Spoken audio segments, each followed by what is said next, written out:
na hilo linaonekana ni moja kwa moja liko hivyo, kwa sababu wao wanataka wataalamu wafanye kazi za kisiasa. Wataalamu, na mimi nitoe wito hapa, wataalamu na watumishi wote wa serikali wafanye kazi kwa mujibu wa sheria na taratibu. Jambo ambalo wanafikiri hili haliwezekani, wawaambie ukweli kwamba jambo hili halitawezekana kwa sababu 1, 2, 3. Jambo ambalo wao wanafikiri linaweza kushaurika, basi wawatumie nafasi hiyo kuwashauri. Na nirudie kusema hapa, nimesema kabisa, madiwani wote waliochaguliwa hawana uwezo. Madiwani waliochaguliwa hawana uwezo. Kwa hiyo sisi tunawategemea hao wataalamu ndio wanaweza kuendesha mji wetu huu. Kwa sababu ukiangalia hata haya makambini huko kuna nini? Umuulize huyo mwenyekiti wa halmashauri. Anataka hospitali iwe makambini, anataka hiyo stand iwe makambini, vitu vingine anataka viwe makambini. Hivi wananchi hawa wote wa mji wa Tunduma wote wanaishi makambini? Kwa nini asipeleke na maendeleo mengine kwenye kata zingine? Okay, Mheshimiwa Katibu, tumezungumzia sana masuala haya, lakini la mwisho ni kwamba viongozi hawa sasa wameishatangaza kwa wananchi kwamba wameishaondoa ushirikiano na mkuu wa wilaya, kwa maana kwamba na wale wataalamu walioko katika halmashauri hii wako chini ya mkuu wa wilaya. Nini mustakabali wa halmashauri yetu katika siku za usoni? Na hilo mimi ningeomba niliseme kwa herufi kubwa sana. Kwa kauli aliyoisema mwenyekiti wa halmashauri ya kuondoa ushirikiano na mkuu wa wilaya, maana yake na wananchi wajue kwamba mwenyekiti wa halmashauri ameondoa ushirikiano na serikali. Hilo lazima likae hivyo ili liweze kueleweka vizuri. Kwa nini nasema hivyo? Kwa sababu kama watakuwa wanalumbana wao, mwenyekiti wa halmashauri na mkuu wa wilaya, maana yake wanaoumia zaidi ni wananchi wa kawaida.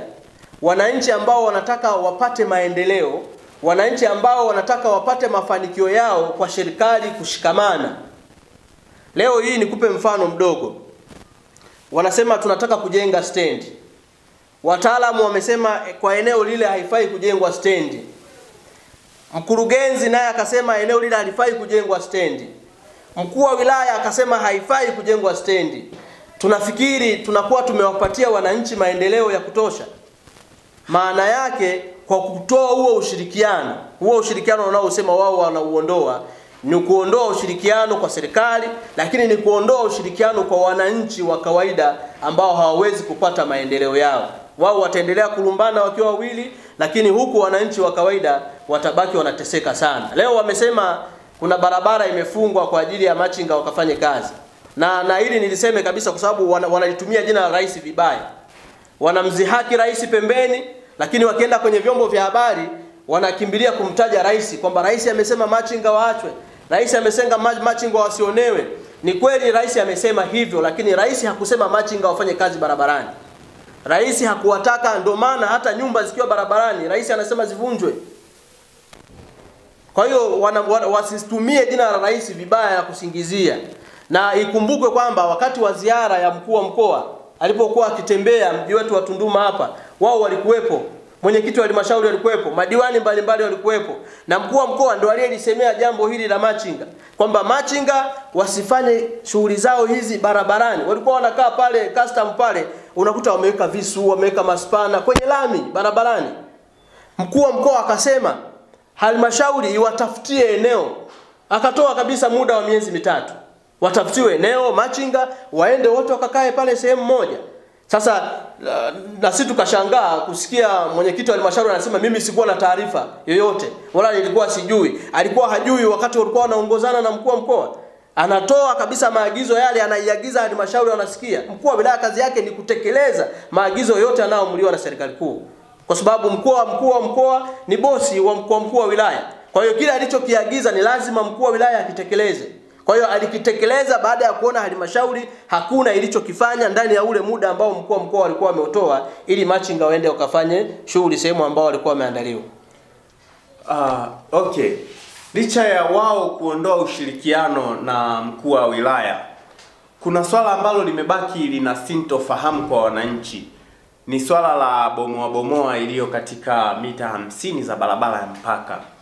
Unaweza ukawaambia nini watazamaji au wale wananchi ambao wapo ndani ya zile mita 50, kwamba viongozi hawa wanazungumzia kwamba hawako tayari kuwaondoa wananchi wale ikiwa serikali haitawalipa fidia, na wananchi wale mpaka sasa hivi wamebaki na sintofahamu, hawajui la kulipwa au la kubomolewa makazi yao. Wewe unalifahamu vipi swala hili na unaweza ukawaambia nini watazamaji?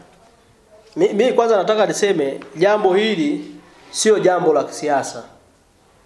Jambo hili ni jambo la Umoja wa Mataifa.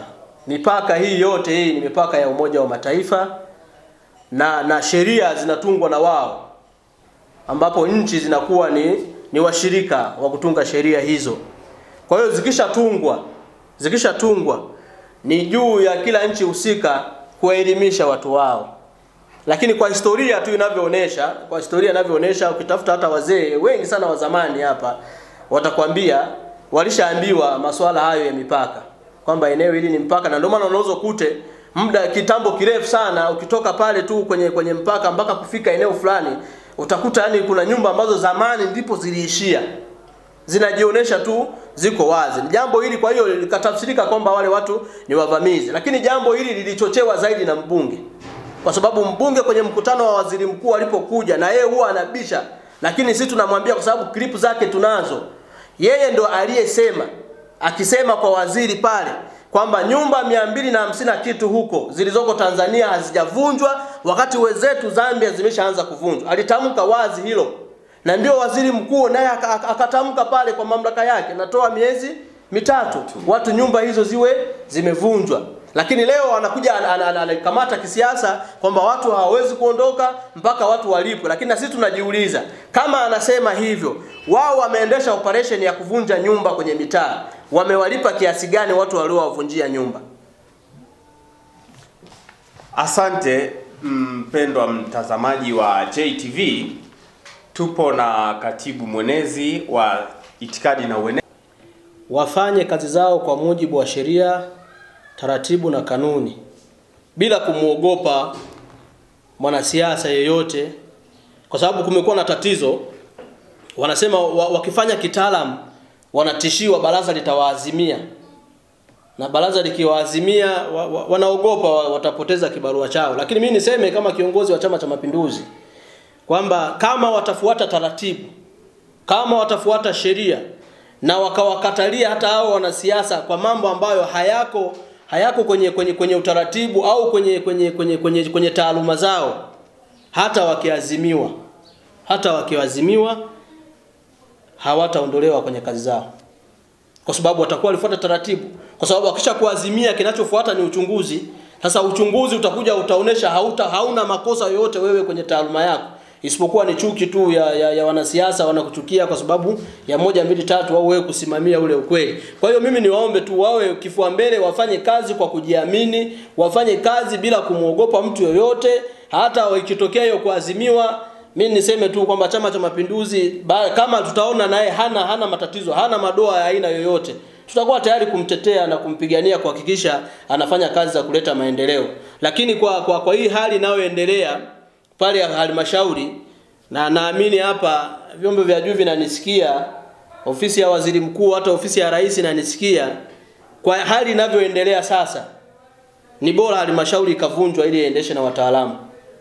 Yaani ivunjwe kwa maana ya madiwani, lakini wataalamu walioko pale waweze kuendelea kuendesha ili halmashauri yetu iweze kupata mapato mengi, kwa sababu madiwani wameonekana hawawezi kufanya kazi hizo za maendeleo, hawawezi kuwatetea watu. Wao wanafanya kazi za siasa kila maeneo, baada ya wao kuona kwamba wameshinda kupitia vyama vya kisiasa, sijui wanaona kazi zao wao ni kufanya kisiasa tu.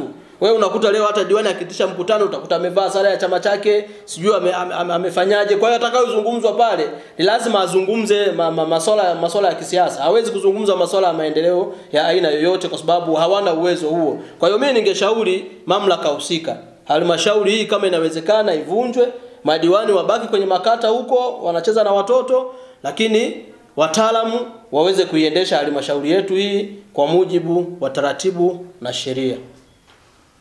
Hauoni kwamba kuwaondoa hawa madiwani sasa katika halmashauri kwa maana kwamba kuvunja halmashauri sio kuwanyima haki wananchi waliowachagua. Wala haiwezi kutafsirika hivyo, kwa sababu halmashauri itaendelea na itaendelea zaidi, kwa maana ya kwamba hakutakuwa na maslahi. Wamezungumza hapa, unasikia hata kwenye mikutano yao wanasema sisi tunalipwa posho pale halmashauri, lakini kile wanacholipiwa posho mbona hakionekani? Na wanasema kabisa hapa wanaazimia jambo fulani, toka wameanza kuazimia hakuna ambao limewahi kufanyikiwa, hakuna ambao limewahi kutekelezwa. Kwa hiyo wao ndio wanakula fedha bure za Watanzania kwa mambo ambayo hayawezekani, hawawezi kuyatekeleza, hawawezi kuyasimamia. Kwa hiyo kuondoa kule, wataalamu watafanya shughuli, kwa sababu wataalamu tunao mtendaji wa kata, tunaye mtendaji kuanzia kwenye mtaa kule, atafanya shughuli zile, atapeleka kero za wananchi kule, naamini zitatatuliwa, kwa sababu kwanza watakuwa wanafanya kitaalamu, lakini pili watakuwa wanafanya jambo ambalo wana uwezo nalo. Leo hii ni rahisi tu kama mwenyekiti alivyosema. Mimi na wala sibezi wala sipingi kwamba wenye viti hawa wa mitaa walipe posho shilingi 50,000 kila mwezi. Ni rahisi sana kusema hivyo, lakini hiyo fedha iko wapi? Mbona wameshindwa kukusanya? Mbona wameshindwa kufika ile 1% tu ambao serikali kuu ilikuwa imetaka? Mbona ubadhirifu ni mwingi? Kwa nini wasikomeshe kwanza huu ubadhirifu? Kwa nini wasikunjane wao kwa wao kule ndani? Ipatikane fedha nyingi, halafu ndio tuseme mwenyekiti alipo hata shilingi 100,000, sio hata hiyo 50 wanaosema. Anasemaje mwenzio alipo shilingi 50,000 halafu yeye analipwa 300,000 kwenye kikao, sio kwa mwezi, kikao analipwa 300,000 na kitu huko. Lakini pia wana mipigo mingi kule. Kwa nini yeye aseme mwenzia alipo shilingi 50? Si ni kuatamanisha tu kisiasa, lakini hao wenye viti naamini na wao wanajua wao wanapata maslahi makubwa kuliko wao wanachoambiwa. Mwisho niseme tu tunashukuru kwa ushirikiano wako Katibu Mwenezi. JTV tumeona tukutembelee hapa na tumefarijika sana. Mpendwa mtazamaji, ni katika ofisi za Chama cha Mapinduzi wilaya ya Momba. Tumemtembelea katibu wa itikadi na uenezi. Asante kwa yote ulioyasikiliza mpendwa mtazamaji. Asante. Ili uwe wa kwanza kupata habari zetu, usisahau kusubscribe hapo chini, kushare, comment, like. JTV, habari kiganjani mwako. Sawa.